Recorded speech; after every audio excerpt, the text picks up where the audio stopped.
नमस्कार मित्रों, मैं भरत राणेजा। आज मैं आपको शास्त्रों से जुड़ी एक बात बताने वाला हूँ। मित्रों, जब भी किसी के घर में व्यक्ति की मृत्यु होती है, एक सदस्य की मृत्यु होती है, तो 12 दिन तक शोक रखा जाता है, जिसे हम सूतक कहते हैं। 12 दिन तक बाहर का कोई भी व्यक्ति उस घर में प्रवेश नहीं करता है। मित्रों, ये वही आइसोलेशन पीरियड है।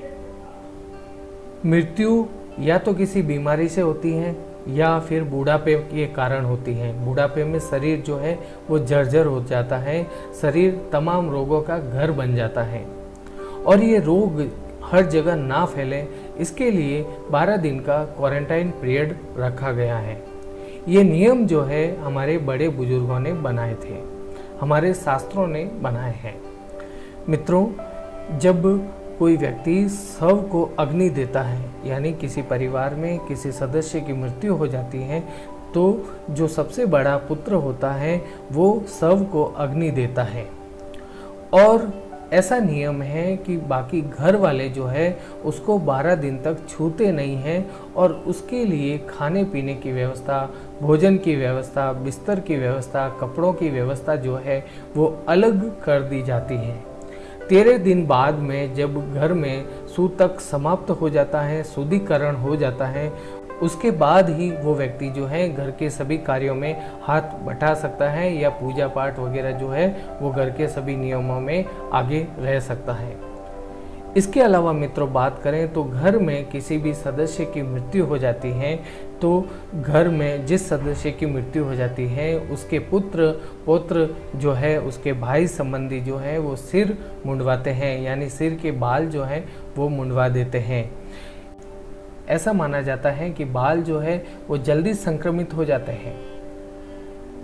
अभी हम विज्ञापन में देखते हैं कि बाहर घूमते हैं तो बाहर अपने बाल जो है वो डैंड्रफ पकड़ लेते हैं, तो इसी तरह से बाल जो है वो जल्दी संक्रमित हो जाते हैं। तो घर में किसी सदस्य की मृत्यु के बाद में बाल हटवा दिए जाते थे।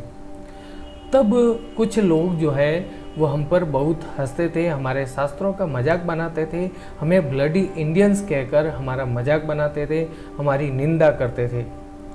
मित्रों, एक और भी नियम है कि जब घर में कोई स्त्री रजस्वला हो जाती है तो 4 दिन तक उसे घर के रसोई घर में प्रवेश नहीं दिया जाता था, क्योंकि उनके प्रवेश से घर में बीमारियां फैल सकती हैं।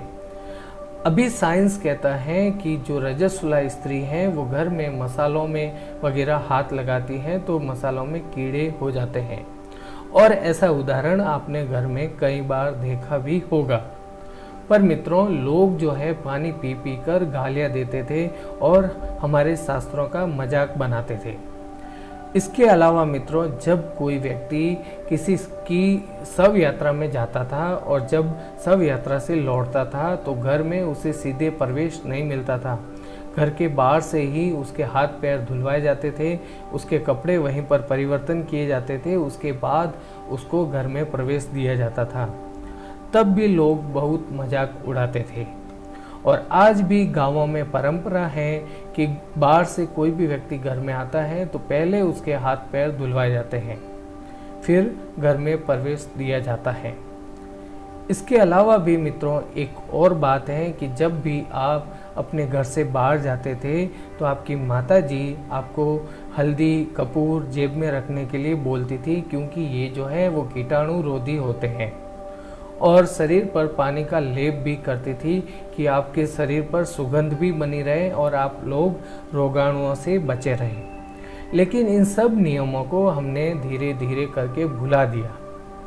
अब मित्रों, आज हमें किसी को बताया जाता है कि किसी को छूना नहीं है, तो इसे विज्ञान बोलकर हम लोग अपना रहे हैं। ऐसा बोल रहे हैं कि क्वारंटाइन किया जा रहा है और हम लोग खुश हो रहे हैं। पर जब ये चीज़ शास्त्र वचन है या शास्त्रों में नियम है, ऐसा कहकर आपको कोई ब्राह्मण सुझाव देता था, कोई कथाकार आपको सुझाव देता था, तो आप उसे अपमानित करते थे।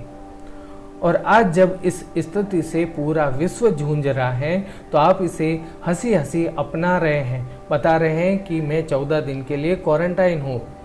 अब बताइए मित्रों, क्या आपके शास्त्र जो बता रहे थे वो मिथ्या था? जो आपकी माताजी पिताजी, जो आपके घर में बड़े बुजुर्ग आपको कोई नियम है वो नियम बता रहे हैं, तो आप उन नियमों का मजाक उड़ाते थे, उसे अंधविश्वास कहते थे, आप कपूर को हल्दी को मजाक समझते थे। पर अब इन नियमों को आप अपना रहे हैं क्योंकि विज्ञान ने इन नियमों को अपना लिया है, तो आपको इन नियमों को अपनाने में कोई दिक्कत नहीं है। मित्रों, मेरा कहना यही है कि आप अपने शास्त्रों के लेवल को जिस दिन समझ जाओगे, ये देश जो है विश्व गुरु बन जाएगा।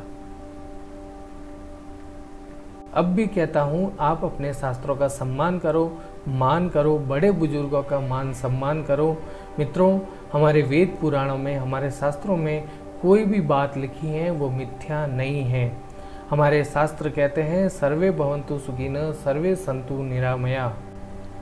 अपनी बात को यहीं विराम देता हूँ, फिर मिलेंगे नए वीडियो में।